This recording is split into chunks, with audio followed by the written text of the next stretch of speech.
Oh, hello everyone, and welcome to Tabor Talk. Okay, look, I got a long sleeve. Surprising, the heat wave has broken for 3 or 4 days, high 80s into the 90s, horrible humidity, terrible weather here in the Catskills. Last night I saw a movie on DVD, by the way, or actually Blu-ray. I actually enjoy DVDs, Blu-rays. I still watch them. I know most people don't. They all they do now is stream, but I love the physical product. I love DVDs, Blu-rays, and by the way, the movie I watched last night. There you go. Under the Silver Lake. You couldn't get it anywhere streaming, so I ordered the. With Netflix, I have the plan where you get the actual physical disc, and most of the good movies, I'm telling you, are not streaming. You have to get them on disc. So anyway, I don't know what to say. This neo noir black comedy thriller film by the director David Robert Mitchell, right? The guy from It Follows. And I'm telling you, It Follows is, I would have to say, top three horror movies of all time. Like up there with The Exorcist, The Shining, and then It Follows. There are many others too, but if you off the top of my head, definitely top three. And I heard about this movie. This movie came out in 2018. And by the way, It Follows got great reviews, and people were pumped up for his next feature film. That's David Robert Mitchell. Here's a picture of him. I'll put his picture and all this stuff in the. You might see it in the previews or afterwards. There he is. He's a cool looking guy, right? There you go. Brilliant guy. So people hated it. People did not like it. Although it does have a cult following. Let me tell you about this. So, uh, so listen to this one. Doesn't really characterize this movie. It's something of a cross between Kiss Kiss Bang Bang and Mulholland Drive. Definitely, right? To call the anti hero, competently played by Andrew Garfield, a quote, slacker, is to indulge in an understatement, right? He doesn't work, he doesn't pay rent, he doesn't make car payments, he uses binoculars to spy on his scantily clad neighbors. We see him beat up two schoolboys half his size. By the way, that was disgusting. They fucked up his car, they pissed on his thing, and they scraped his car, but the kids were like 9 years old, and he japs him. He comes up and boom, cracks him in the face, and then he's grounding and pounding him. A little kid. Weird, right? Okay. So then we see him beat up a pop singer. Yeah, this guy named Jesus. Literally, the guy's taking a crap on the toilet. He pulls him off the toilet while he's doing his business, and he starts fucking him up. It's really crazy. Like, obviously, this was intentional. But anyway, then we hear him rant about the homeless. He says he hates homeless people. He likes making love with people he's only just met. Here's another thing. This guy's like a loser. And by the way, the actor Andrew Garfield, not a good looking guy. You know, remember he was in the Facebook movie, The Social Network. He was very good in that.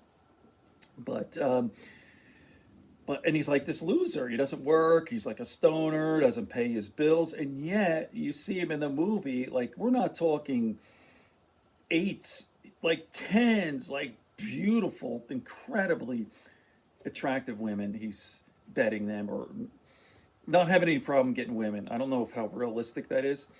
So this guy says if Garfield didn't have such a likable screen presence, I don't think so. But anyway, nobody would waste their time with this character. His search for a missing woman, parentheses, her assessment of the relationship, they hardly know each other, takes him to parties, one in a mausoleum, and enables him to meet weird people less likable than he is. And much of the mystery remains unexplained. A waste of talent, a waste of the viewer's time. I get it. I saw it twice. I watch and I go, let me try this again. And there are parts that I loved. I really thought they were so interesting because the director's so freaking interesting and really original. Again, if you haven't seen it, it follows. What takes me out is part of the plot is there's this guy who's killing dogs. It's weird, right? That takes me out. I'm an animal lover. I have cats. I have a dog and 5 cats, and I don't care how great the film is. If there's like harm to animals or even in the plot line, it just bothers me. It really affects me. So there's that. The the sex scenes, it's like I don't want to see this graphic nudity, explicit sex, but the guy's ass, like Andrew Garfield, like his crack, boom, it's like, oh, dude. If it was the opposite, I know I'm being sexist here, no problem. But the guy's ass and whatever, crack. So here's another negative review. Andrew Garfield stars here as Sam, an unemployed stoner type living in LA who becomes a rather obsessed with finding out what's behind the mysterious disappearance of his neighbor, Sarah, played by Riley Keough. Is that how you pronounce her name? I imagine the film is supposed to be a surrealistic noir with all kinds of symbolic and satirical shots at society.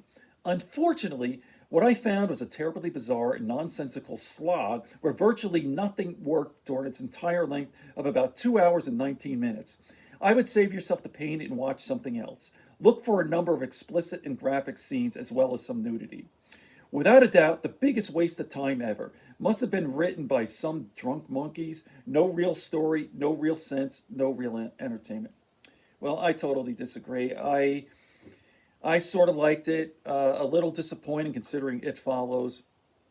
But here's another thing. It has a cult following. Excuse me, I'm having trouble speaking today. Listen to this. Cult following. While not initially a box office success with audiences, Under the Silver Lake has garnered a cult following who are convinced that there are hidden meta clues.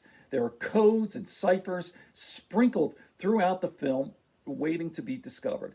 These include references to the mystery surrounding the identity of the dog killer, as I talked about, various different ciphers or codes, geocoding systems, and even analysis of fireworks in the film. There are other issues, symbols connecting the sound patterns that emit to Morse code. In certain scenes in the film, there is graffiti that can be seen in the toilets and on a wall, and which are coded with the Copiale cipher. I don't even know what that is. I'll put it in the comments section. The film's cryptography consultant was computer scientist Kevin Knight, who in 2011 co-created a program to translate the Copiale cipher. There you go. So, by the way, I wish I could do a better review here.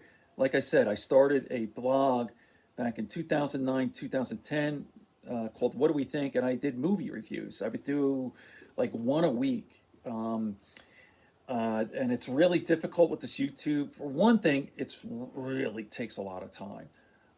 Many hours to put together a proper film review. And then there are copyright issues. Every time, I have a few here on my channel, film reviews, and they're striking down copyright issues. I show a clip, boom, strike. So there you go. Check it out. I liked it. It was worth seeing, but definitely disappointed for the great director there. Let me bring up his name again. David Robert Mitchell. Good friends, good books, and a sleepy conscience. Peace, love, and understanding here on Tabor Talk.